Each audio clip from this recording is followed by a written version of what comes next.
fictitious Rock High School is undersubscribed, struggling and getting negative coverage in the local press. The new head wants to improve the school's reputation, but faces a daunting task. Unruly students, errant staff and crafty journalists seem determined to give him a hard time. We've asked a group of real school staff, journalists and experts to take part in these imaginary scenarios in order to show you how to handle a media crisis.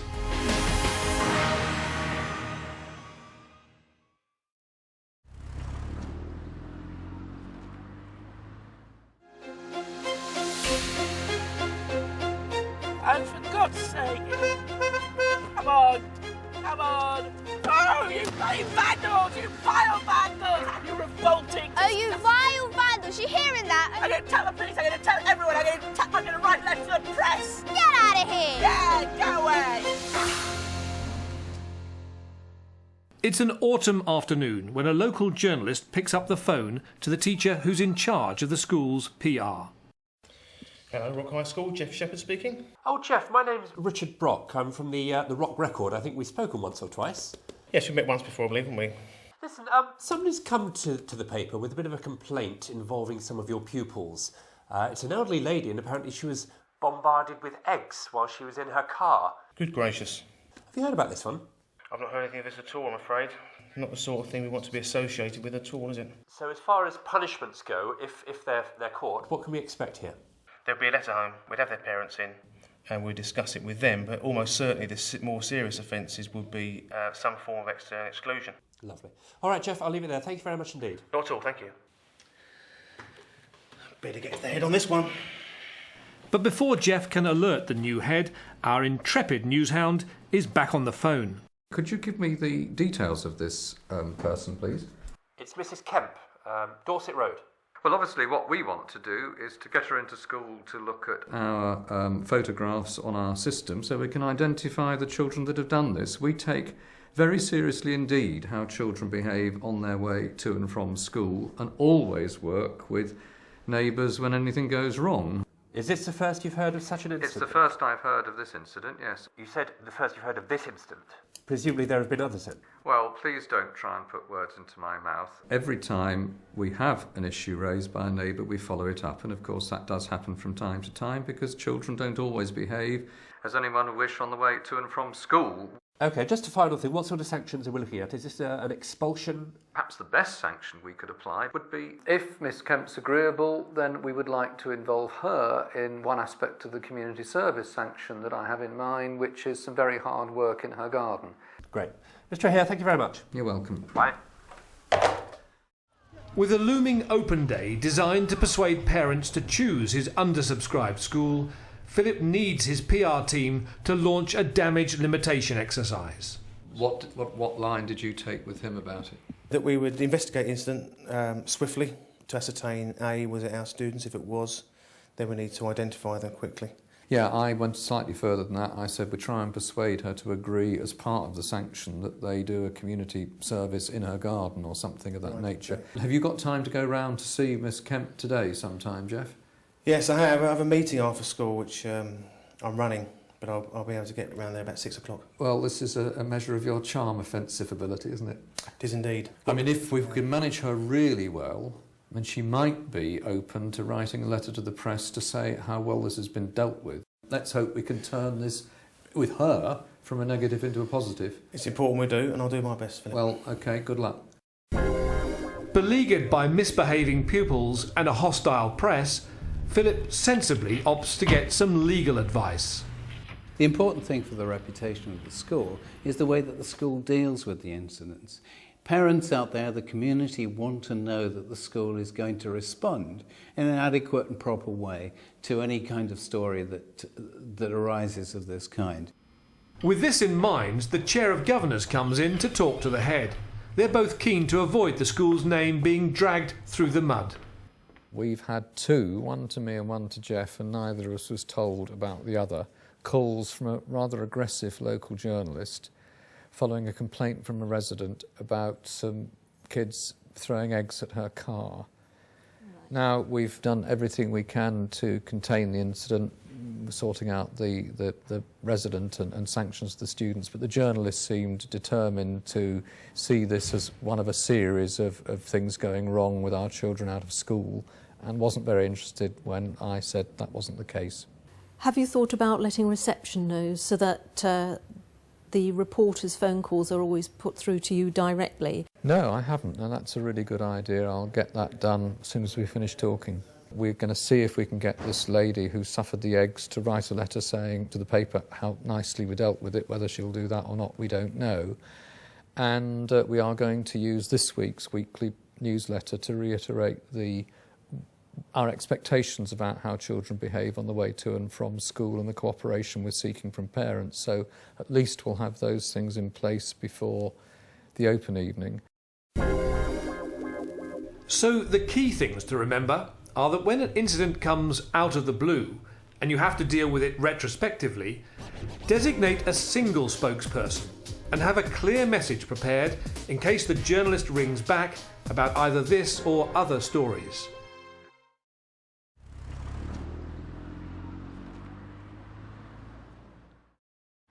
Two months pass, and some of Rock's pupils are again causing trouble locally. Sorry, yeah? You see, do you have any Powersonic AA batteries? Can I just see it?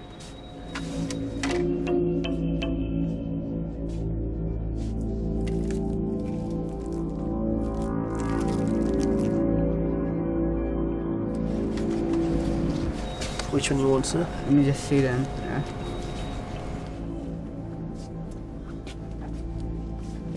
Think about it. You sure? Young science teacher Alex Smith spots incriminating evidence of his pupils' shoplifting activities posted on the web by one of the perpetrators.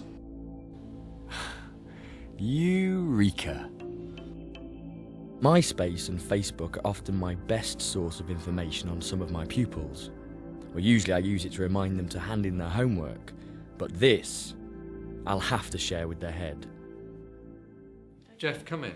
Knowing that the shoplifting incident may soon reach the press, Philip discusses with his PR team strategies to placate the shopkeeper and counter any potential negative publicity. When we dealt with the man of the shop and the shoplifting yesterday, which you did a great job on, Jeff, thank you, the shopkeeper was initially saying he was going to go to the press because he was absolutely sick and tired of our kids.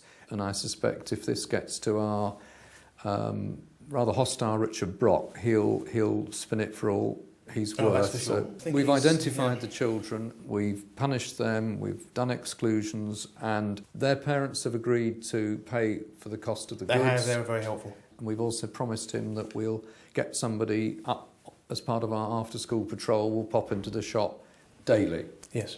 So, I mean, hopefully he won't go to the press, but if he does, we need to be prepared. Now, I think that we've got this problem with the most local paper being very negative about us at the moment. I know what else we could do. The council has a monthly magazine they deliver to every household, doesn't it? They will certainly want to be putting good news because they believe we're turning the school round. The drama things we run for primary schools. We're opening up more and more to the community. But also what we're doing with the Neighbourhood Watch Group, how we've got those very much getting us to help set high standards on the way to and from school. That could be a very positive message. Yeah, we need to be proactive and get this out, remind the community of all the good work we've been doing, the strides that we've been making over the last couple of years. You see, in 18 months' time, Richard Brock won't want to give us bad publicity because it'll sell papers more to do good stuff about a good school. But whilst he can sell papers by knocking us, we're an easy target, and that's what we have to change. Attack being the best form of defence, Phil. It's not attack, it's it's putting our best face forward. Absolutely. Hello, Filippo here. Mr. O'Hare, it's Richard Brock, again, from the Rock Record. Hello, I think we spoke a while ago. We did. More bad news, I'm afraid. We've had a complaint from a newsagent about theft. Yes, we've dealt with that with the police and with the parents of the children involved. They've made reparations and they've served serious school sanctions. OK, what are those sanctions, please? That's really a matter for the school and the parents of the children concerned. I don't think that it's a matter that I should talk about in public. Do you not think it would be helpful to the people who live close to the school to know just what sort of sanctions you're putting in place, whether the pupils are truly being punished? I'm quite happy to talk to the neighbours. Well, you can do them through us. Not through the press. The way that we've developed to talk with the neighbours, and you might be quite interested in this as a news story, is we've just offered, and it's been agreed, to host the meetings of the local neighbourhood watch in the school, and there's a meeting coming up in a couple of weeks' time, which I will be attending. I'm very much looking forward to that. We've got the name Lola as one of the you might have offenders. a name. I'm not going to comment about individual children. I've made that very clear. You should know quite well what the rules are around that, and I will take that up, if necessary, with your editor and with the press complaints people. OK, thanks very much, Mr O'Hare. You're welcome. Bye-bye. Consider being proactive and find good outcomes from potentially damaging events before the media ring. Never lie, but try to make a positive out of a negative by refocusing the journalist's attention on success stories.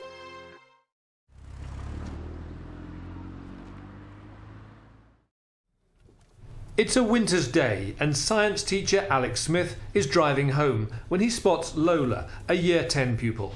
She's just missed her bus and he's concerned for her safety.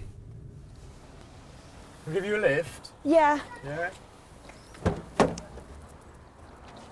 You live in Rock Estate, don't you? Yeah. Yeah, well, I'll go that way anyway, so... Thanks. What's the trouble? What are you up to? Nothing much. No? No. Have you started studying? Yeah. You owe me some homework, I think, as well. Having too much fun, I imagine. Just here, yeah? Yeah. This is where you live, I see. You're okay? Yeah. Yeah? Yeah. Brilliant. Okay, just close that door. It's a little bit stiff. See ya.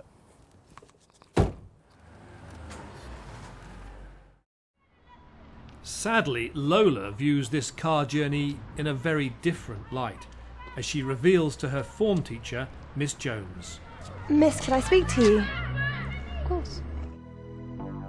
I was waiting for the bus, and Sir came by in his car and offered me a lift. Give you a lift? Yeah. Yeah? You live in Rock Estate, don't you? Yeah. Yeah, well, I'll go that way anyway, so... I was pleased because my friend really fancies him, and I thought she would be so jealous. Is that a good day? Yeah.